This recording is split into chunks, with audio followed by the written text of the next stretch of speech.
Right. మరి ఆదివారం రోజు అల్వాల్లో స్విమ్మింగ్ పూల్ అనేది కూడా అల్వాల్లో ఉంది కాబట్టి, అల్వాల్లో ఆ స్విమ్మింగ్ పూల్‌లో మరి ఒక యువతి బీటెక్ ఫస్ట్ ఇయర్ చదువుతున్నటువంటి యువతి వైష్ణవి అయితే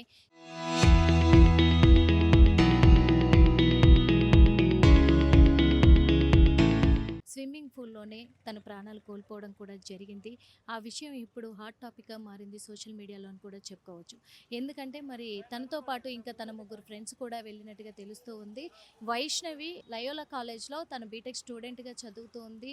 తను అల్వాల్‌లోని సాయిబాబా నగర్‌లో తన ఫ్రెండ్స్‌తో కలిసి తను ఉంటున్నట్టుగా కూడా తెలుస్తుంది. ఆ ఫ్రెండ్స్‌తోనే తన బ్యాచ్ అయినటువంటి ఫ్రెండ్స్‌తోనే తను 4 నెలలుగా స్విమ్మింగ్ కోచింగ్ తీసుకుంటూ ఉంది. అక్కడ స్విమ్మింగ్ పూల్‌లో మాత్రము. అక్కడ గతంలో కూడా 2019లో కూడా 4 సంవత్సరాల బేబీ కూడా అందులో ప్రాణాలు కోల్పోవడం జరిగింది. అప్పుడు కూడా యాజమాన్యం నిర్లక్ష్యమే అంటూ కూడా చాలా వరకు అక్కడ నివాసితులు కూడా చెప్పడం జరిగింది. ఈ కోణంలోనే ఇప్పుడు కూడా మరి వైష్ణవి ప్రాణాలు కోల్పోవడానికి కారణము కోచేనా అనే అనుమానాలు వాళ్ళ తల్లిదండ్రులకు కూడా వ్యక్తమవుతున్నాయి ఓ పక్క. ఎందుకంటే కోచ్ అక్కడ ఉన్నాడా? లేడా అసలు? తను ఉంటే ఎలాంటి చర్యలు చేపట్టాడు? ఇంకొకటి వాళ్ళ ఫ్రెండ్స్ కూడా ఉన్నారు. అయినప్పటికీ కూడా ఒకవేళ వైష్ణవికి ఏదైనా ప్రమాదం వాటిల్లింది అన్నప్పుడు ఆటోమేటిక్‌గా కోచ్‌కి తెలుస్తూ ఉంటది. కోచ్ అక్కడే ఉంటే ట్యూబ్ కూడా విసిరే అవకాశాలు కూడా ఉంటాయి. ఆ ట్యూబ్ అంటే దూకి రక్షించేంత సమయము లేట్ అయినా కానీ ఫస్ట్ ట్యూబు విసిరే బాధ్యత కోచ్‌కుంటాది. కాబట్టి ఎందుకు తను ట్యూబ్ విసరలేకపోయాడు? ఏం జరిగింది అక్కడ? ఎందుకు వాళ్ళ నిర్లక్ష్యం ఏమైనా ఉందా కోచ్‌ది? ఎందుకంటే 4 మంత్స్ నుంచి కూడా తను ట్రైనింగ్ నేర్చుకుంటుంది అంటే తనకు స్విమ్మింగ్ వచ్చి తీరుంటుంది ఆల్మోస్ట్. అలాంటిది అయినప్పటికీ కూడా వైష్ణవికి ఒక్కదానికి ఇలా ఎందుకు జరిగింది అనే కోణంలో కూడా మరి వాళ్ళ పేరెంట్స్ అయితే అనుమానాలు వ్యక్తం చేస్తున్నారు. అదే కోణంలో అల్వాల్ పోలీసులు మాత్రము కేసును నమోదు చేసుకొని దర్యాప్తు కొనసాగిస్తూ ఉన్నారు. ప్రస్తుతం పోస్ట్‌మార్టం నిమిత్తము గాంధీ ఆసుపత్రికి వైష్ణవి అయితే ఇక్కడికి తీసుకురావడం కూడా జరిగింది. మనం చూస్తున్నాం కదా! గాంధీ ఆసుపత్రిలోనే అక్కడ పోస్ట్‌మార్టం నిమిత్తం కూడా ఇక్కడ పెట్టడం జరిగింది. పంచనామా అంతా ఇప్పుడే పూర్తి కావడం జరిగింది కాబట్టి పోస్ట్‌మార్టం అయిపోయిన తర్వాత వాళ్ళ తల్లిదండ్రులకు వైష్ణవి దాన్ని అప్పజెప్పనున్నారు. అలాగే ఈ వైష్ణవి విషయానికొస్తే కూడా మొత్తం వాళ్ళది మహారాష్ట్రకి సంబంధించిన వాళ్ళు అయినప్పటికీ కూడా 30 సంవత్సరాల క్రితమే సిద్దిపేటకొచ్చి వాళ్ళక్కడ స్థానికులుగా మారిపోవడం జరిగింది. స్థానికంగా సిద్దిపేటలో ఉంటున్నారు. కానీ తన చదువు నిమిత్తము తనొక ఎన్‌సీసీ స్టూడెంట్ అయినప్పటికీ తను ఎన్‌సీసీలో భాగంగానే నేవీలో కూడా తను చేరినట్టుగా తెలుస్తూ ఉంది. ఆ నేవీ వింగ్‌లో చేరినందునే తనకు స్విమ్మింగ్ కూడా చాలా అవసరము అని చెప్పేసి మరి ఈ స్విమ్మింగ్ పూల్‌లో తను కోచింగ్ తీసుకోవడానికి కూడా తను సిద్ధపడి అక్కడికి 4 నెలల నుంచి కూడా వెళ్తూ ఉంది వైష్ణవి. రోజు కూడా వాళ్ళు మధ్యాహ్నం సమయంలోనే వెళ్ళేవాళ్ళు అనేది కూడా సమాచారం తెలుస్తూ ఉంది. అయినప్పటికీ కూడా నిన్న ఆదివారం అవ్వడంతో సాయంత్రం 4:30 గంటలకు అంటే కొంచెం లేట్‌గా తను వెళ్ళడం జరిగినప్పటికీ తనతో పాటు వెళ్ళిన స్నేహితులందరూ కూడా మరి ఆళ్ళ టైమింగ్ అయిపోయిందని చెప్పేసి వాళ్ళు బయటికి రావడం జరిగింది. వైష్ణవి అలాగే ప్రణీత ఇద్దరు కూడా అక్కడే ఉండడం జరిగింది. వాళ్ళకి ఇంకా సమయం ఉంది అని చెప్పేసి. మరి ఆళ్ళిద్దరూ అక్కడే స్విమ్ చేస్తున్న టైంలో వైష్ణవి ఒక్కసారిగా నీళ్ళలో కుప్ప కూలిపోయినట్టుగా కూడా తెలుస్తూ ఉంది. మరి అక్కడ ప్రణీత వెంటనే అక్కడ ఉన్నటువంటి వాళ్ళ ఫ్రెండ్స్ కావచ్చు, యాజమాన్యానికి మరి కోచ్‌కి కూడా సమాచారం అందించడం జరిగింది అని తెలుస్తూ ఉంది. మరి అప్పటికి కోచ్ ఎక్కడున్నాడు? అక్కడ స్విమ్మింగ్ పూల్‌లోనే కొంచెము దూరపు ప్లేస్‌లో ఉన్నాడా? లేకపోతే అక్కడ అసలు స్విమ్మింగ్ పూల్‌కి రాలేదా కోచ్? కోచ్ వాళ్ళకి ఎలాంటి సేఫ్టీస్ ఉండాలి అని చెప్పేసి వాళ్ళకి ఎలాంటి కోచ్ ఇస్తున్నాడు అనేది దాంట్లో కూడా అనుమానాలు వ్యక్తమవుతున్నాయి. మరి గతంలో జరిగినప్పటికీ మళ్ళా ఇప్పుడు అదే ఘటన సంభవించడానికి గల కారణాలు ఏంటి? లేకపోతే స్విమ్మింగ్ పూల్‌లో ఏమైనా షాక్ సర్క్యూట్ ఉందా? ఉంటే ఒకవేళ ప్రణీత అప్పటికే తను బయటకొచ్చేసినట్టుగా తెలుస్తూ ఉంది. తను బయటికి రాగానే మరి వైష్ణవి అందులో ఉండడం బట్టి వైష్ణవికి తుమ్ములొచ్చాయి అంటున్నారు. దాంట్లో నీళ్ళల్లోనే తను లోపలికి మునిగిపోతున్నప్పుడు కూడా తను అంటే విలవిలలాడుతూ ఉంటారు కదా! తనకేదైనా ప్రమాదం సంభవిస్తుంది అన్న సమయంలో అలాంటి సిట్యుయేషన్‌లో కూడా తల్లిదండ్రులకు వీడియోలు చూపించడం జరిగింది. అది చూస్తూ ఉంటే లోపల ఏదో జరిగింది అని అనిపిస్తూ ఉంది అని చెప్పేసి తల్లిదండ్రులైతే అనుమానాలు కూడా వ్యక్తం చేస్తూ ఉన్నారు. మాకు కోచ్ మీదే అనుమానాలున్నాయి. ఆ సమయంలో కోచ్ అక్కడ లేడేమో అనిపిస్తూ ఉంది. అదేవిధంగా మరి ఆ కోచ్ తీసుకోవాల్సిన జాగ్రత్తలు ఆళ్ళకు చెప్పలేదేమో అనిపిస్తుంది. తన దగ్గరుండి చూసుకునుంటే ఈరోజు మా కూతురు మాకు దూరం అయ్యేది కాదు. నాకు 2 కూతుర్లు, 1 కొడుకు. కానీ నా కూతురు నేవీ వింగ్‌లో గూడా జాయిన్ అయింది. తను ఎన్‌సీసీ స్టూడెంటు.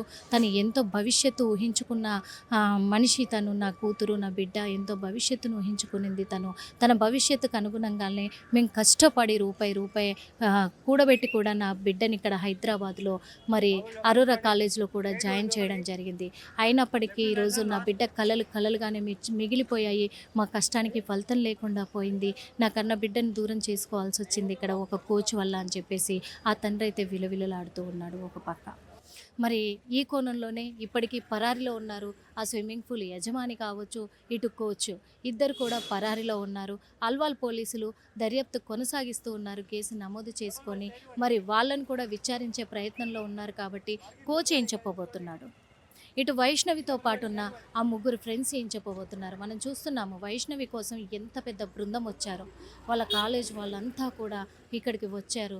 వైష్ణవి మరి ఎంత సన్నిహితంగా ఉంటే, తను ఎంత మంచి మనిషి అయితే, తనకెన్ని గోల్స్ ఉంటే ఇంతమంది కదిలొస్తారు చెప్పండి. ఇంతమంది ఇక్కడికి రావడం జరిగింది. పొద్దున 6 గంటల నుంచే ఇక్కడ పడిగాపులు కాస్తూ ఉన్నారు. వైష్ణవి కోసం కాపలాగా నిలబడ్డారు వీళ్ళంతా కూడా. అలాంటిది కేవలం ఒక చిన్న స్విమ్మింగ్ పూల్, అది కూడా 3½ ఫీటే ఉంది అంటున్నారు. 3½ ఫీటే ఉన్న స్విమ్మింగ్ పూల్‌లో ఇంత పెద్ద ప్రమాదం ఎలా జరిగింది? ఏంటి కారణం అసలు? అక్కడ ఎలాంటి చర్యలు చేపడుతున్నారు? ఎలాంటి ఫెసిలిటీస్ ఉన్నాయి? ఎలాంటి ఫెసిలిటీస్ లేవు? ఇవన్నీ కూడా అక్కడికి కూడా వెళ్ళి తెలుసుకునే ప్రయత్నం అయితే చేద్దాము. కానీ అయినప్పటికీ కూడా 3½ ఫీట్ అంటే 3½ ఫీట్‌లో వైష్ణవి ఇప్పుడు తను కేవలం 8 సంవత్సరాలో, 7 సంవత్సరాలో పాప కాదు కదా! తను బీటెక్ స్టూడెంట్, 19 ఇయర్స్ పాప, హైట్ ఉంది చక్కగా. అలాంటిది అంత పెద్ద అమ్మాయి అందులో ఎలా ఇదైంది? స్విమ్మింగ్ పూల్‌కి ఎలా బలైపోయింది? ఇవన్నీ కూడా అనుమానాలు వ్యక్తమవుతూ ఉన్నాయి. ఒక్కసారిగా ఈ వార్త తెలియగానే హుట్టాహుట్టిన ఫ్రెండ్స్ అందరూ కూడా రాత్రి నుంచి ఇక్కడ పడిగాపులు కాస్తూ మిగతా వాళ్ళంతా 6 గంటల సమయానికి ఇక్కడికి చేరుకొని ఇప్పటి వరకు కూడా వైష్ణవి భౌతికాయం కోసం మాత్రం ఎదురు చూస్తూనే ఉన్నారు.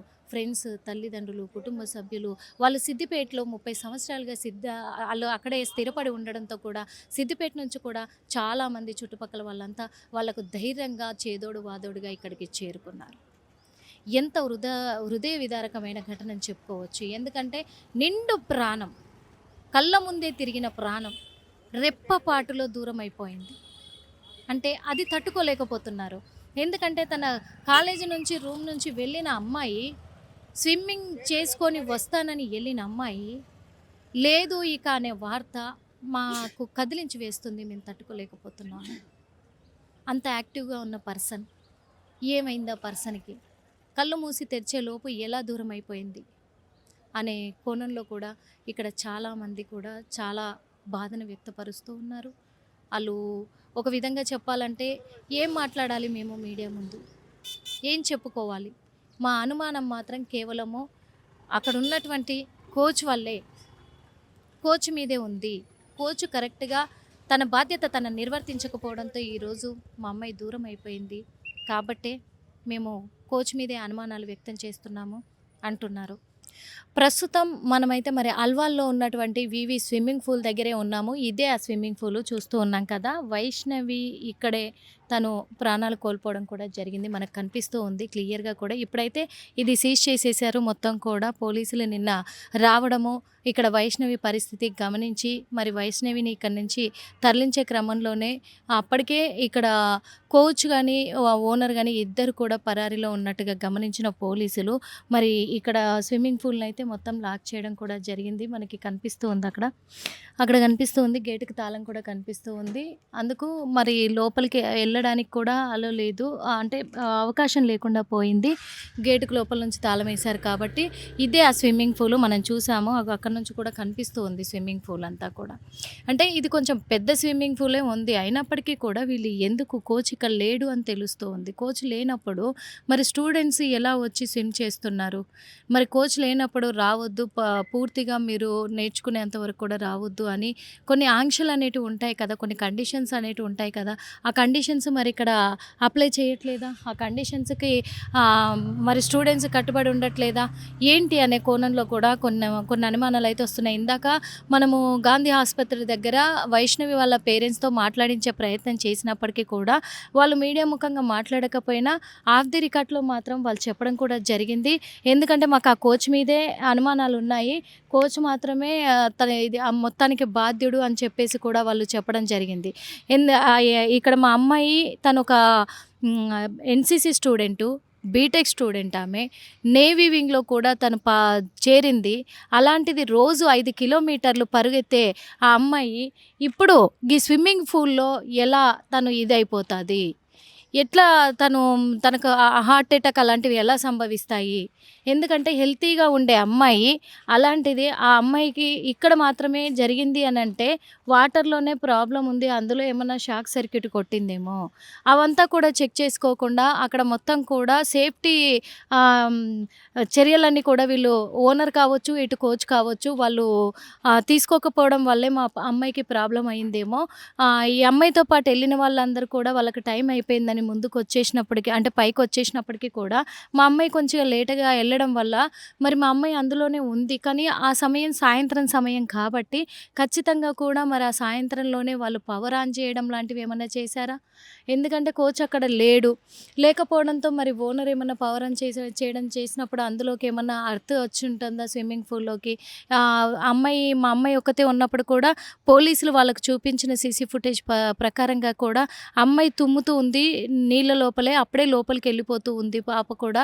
కానీ అక్కడ రక్షించడానికి ఎవరూ లేరు అందుబాటులో అని చెప్పేసి కూడా వాళ్ళైతే ఆవేదన వ్యక్తం చేస్తూ ఉన్నారు తల్లిదండ్రులు. ఇదే స్విమ్మింగ్ పూల్ మనకు కనిపిస్తూ ఉంది కదా! ఈ స్విమ్మింగ్ పూల్‌లోనే రైట్ సైడ్ నుంచి ఇన్సిడెంట్ జరిగింది కూడా. అంటే రైట్ సైడ్ నుంచి వైష్ణవి లోపలికి దిగినట్టుగా కూడా పోలీసులు గమనించడం జరిగింది. దిగిన తర్వాత కూడా ఇందులో స్విమ్ చేసినాక మరి తనతో పాటు వచ్చినటువంటి మిగతా ముగ్గురు ఫ్రెండ్స్ బయటికి రావడం జరిగింది. తను మాత్రం అందులోనే ఉండడం బట్టి మరి ప్రణీత అనే అమ్మాయి కూడా తనతో పాటు ఉంది కాబట్టి తను గమనించి వెంటనే మరి కోచ్‌కి, యాజమాన్యానికి మొత్తంకు కూడా నిర్వాహకులకంతా కూడా తను ఇన్ఫర్మేషన్ ఇవ్వడము, పట్టి వాళ్ళు రావడము, ఆలోపే జరగాల్సినదంతా కూడా జరిగిపోయింది దారుణం. దారుణ ఘటన జరిగిపోయేసరికి అందరూ అది షాక్‌లో ఉన్నారనే అనుకోవచ్చు. ఓ పక్క ఇటు ఇక్కడ నిర్వాహకులు కావచ్చు, అటు కోచ్ కావచ్చు, తనతో ఉన్న అమ్మాయిలు ఇంకా విద్యార్థులు ఎవరైతే వచ్చారో వాళ్ళందరినీ కూడా పోలీసులైతే విచారిస్తూ ఉన్నారు. ఆ కోణంలోనే ఏం జరుగుంటుంది అనే కోణంలో మరి ఇక్కడ ఎవరిదైనా తప్పిదం ఉందా అని. ఎందుకంటే గతంలో జరిగిన సంఘటనలు దృష్టిలోకి తీసుకుంటే దాదాపు ఇంతకుముందు 4 సంఘటనలు కూడా ఇలాంటివి జరిగినట్టుగా తెలుస్తూ ఉంది. అందులో చివరి సంఘటన 2019లో జరిగినట్టుగా కూడా తెలుస్తుంది. 2019లో 4 సంవత్సరాల బేబీ కూడా ఇందులో కోచ్ సరిగా తనకు కోచింగ్ ఇవ్వకపోవడంతో, తనకు పెట్టాల్సిన సేఫ్టీ ట్యూబ్స్ అన్నీ కూడా తనకు ధరించలేకపోవడంతో కూడా ఆ అమ్మాయికి ప్రాబ్లమ్ అయింది. ఆ అమ్మాయి కూడా ఇక్కడే తన ప్రాణాలు కోల్పోవడం జరిగింది. అంతకంటే ముందు కూడా ఇంకా ఇద్దరికి అలాగే జరిగింది అని ఇక్కడ ఉన్నాయి ఆల్రెడీ. అలాంటి సందర్భాలు చోటు చేసుకుంటున్నాయి కాబట్టి, అలాంటి వ్యాఖ్యలు వినబడుతూ ఉన్నాయి కాబట్టి, ఇప్పుడు కూడా వైష్ణవి విషయంలో కూడా ఇలాగే జరిగుంటుందా? ఇంకొక విషయం ఏందంటే, ఈ స్విమ్మింగ్ పూల్ మనం చూస్తున్నాం కదా! కేవలము 3.5 ఫీటే ఉంది అని అంటున్నారు మరి. ఈ 3.5 ఫీటే ఉన్న ఈ స్విమ్మింగ్ పూల్‌లో బీటెక్ చదువుతున్న అమ్మాయి అంటే చిన్నమ్మాయి కాదు కదా! అందులో మునిగిపోవడానికి. అలాంటిది తను బీటెక్ చదువుతున్న అమ్మాయి 19 సంవత్సరాల అమ్మాయి 3.5 ఫీట్ వాటర్‌లో ఎలా మునిగిపోతది అనే అనుమానాలు కూడా వాళ్ళు చేస్తూ ఉన్నారు. కాకపోతే లోపల షాక్ సర్క్యూటే అయ్యుంటాది.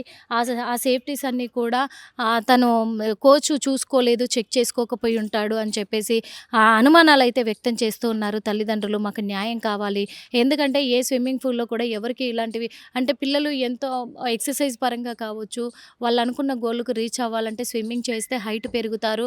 బాడీ యాక్టివ్‌గా ఉంటుంది. కాళ్ళు, చేతులు కూడా ఫ్రీగా ఉంటాయి అని చెప్పేసి కూడా స్విమ్మింగ్‌ని ఎంచుకుంటూ ఉంటారు. కాబట్టి వాళ్ళు గోల్స్‌తో ఇక్కడికొస్తూ ఉంటారు. అలాంటిది కోచ్‌లు సరిగా పట్టించుకోకపోవడంతో, కోచ్‌ల నిర్లక్ష్యంతోటి, యాజమాన్య నిర్లక్ష్యంతోటి ఇలా బలైపోతే మరి మేము ఎలా ఎవరికి చెప్పుకొనుండాలి? అంటే మాలాంటి వాళ్ళ ఆవేదన ఎలా ఎవరు అర్థం చేసుకుంటారు? మాకు న్యాయం ఎలా జరుగుతాది అని చెప్పేసి కూడా మరి ఇటు వైష్ణవి వాళ్ళ పేరెంట్స్ అయితే వాళ్ళు ఆవేదన వ్యక్తం చేస్తూ అనుమానాలను కూడా రేజ్ చేస్తూ ఉన్నారు. మొత్తానికి అల్వాల్ పోలీస్ స్టేషన్‌లో వాళ్ళు కేసు పెట్టడం జరిగింది. పోలీసులు కేసు నమోదు చేసుకున్నారు. కేసు నమోదు చేసుకొని వైష్ణవి ఆహ్, కూడా పోస్ట్‌మార్టం నిమిత్తం గాంధీ ఆసుపత్రికైతే తరలించడం జరిగింది. అక్కడ పోస్ట్‌మార్టం పూర్తయిపోయింది. తల్లిదండ్రులకు అప్పజెప్పడం కూడా జరిగింది. వాళ్ళిప్పుడు వాళ్ళ స్వస్థలమైనటువంటి సిద్దిపేటకు తీసుకొని వెళ్తున్నారు కూడా. కానీ ఇక్కడికి చదువుకుంటాది అని ఎన్నో కలలతోటి తన గోల్ నెరవేర్చుకొని ఇక్కడికి వస్తాది అని చెప్పేసి పాపం ఆ తల్లిదండ్రులు ఎదురు చూశారు. కానీ ఇక్కడే తను ప్రాణాలు కోల్పోయింది. అది తట్టుకోలేకపోతున్నారు ఆ తల్లిదండ్రులని చెప్పుకోవచ్చు. వైష్ణవికి ఒక అక్క ఉంది, ఒక అన్న కూడా ఉన్నాడు.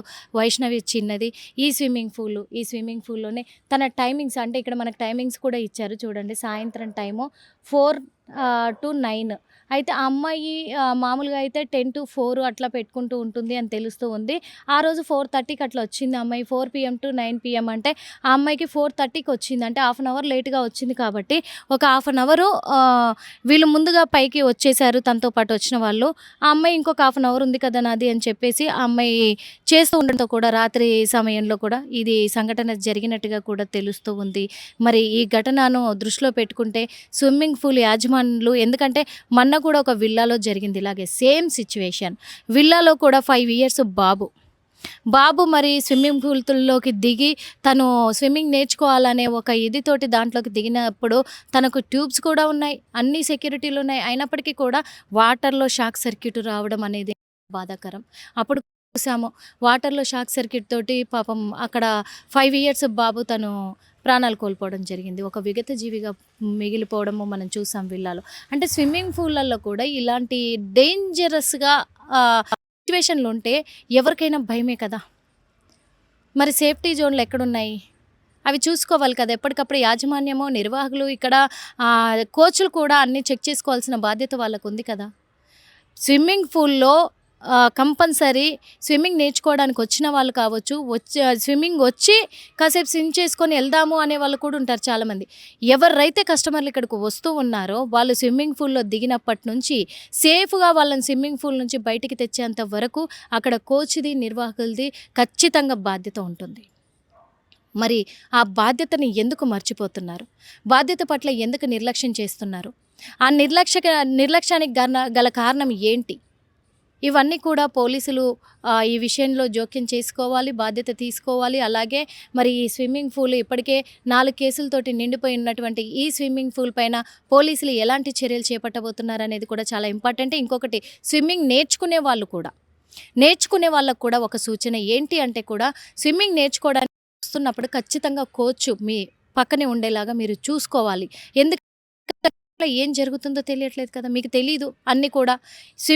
నేర్చుకోవాలి అంటే ఏ టైంలో ఎలా స్విమ్ చేయాలి, ఏంటి అనే కొన్ని టెక్నిక్స్ ఉంటాయి. ఎంత ఫీట్ లోపలికి దిగాలి, ఎంత ఫీట్ లోపలికి దిగకూడదు అనేది 3 ఫీట్స్ నుంచి ఉంటుంది. 8 ఫీట్స్ వరకు ఉంటుంది. 5 ఫీట్స్ వరకు లాస్ట్ స్విమ్మింగ్ పూల్స్ ఉంటాయి. కాబట్టి మనకి ఈ స్విమ్మింగ్ పూల్ ఎన్ని ఫీట్ల లోతు ఉంది అనేది కూడా చూసుకోవాలి. అదేవిధంగా అందులోకి దిగుతున్నామంటే కోచ్ మనకు చెప్తున్నటువంటి సూచనలు ఏంటి?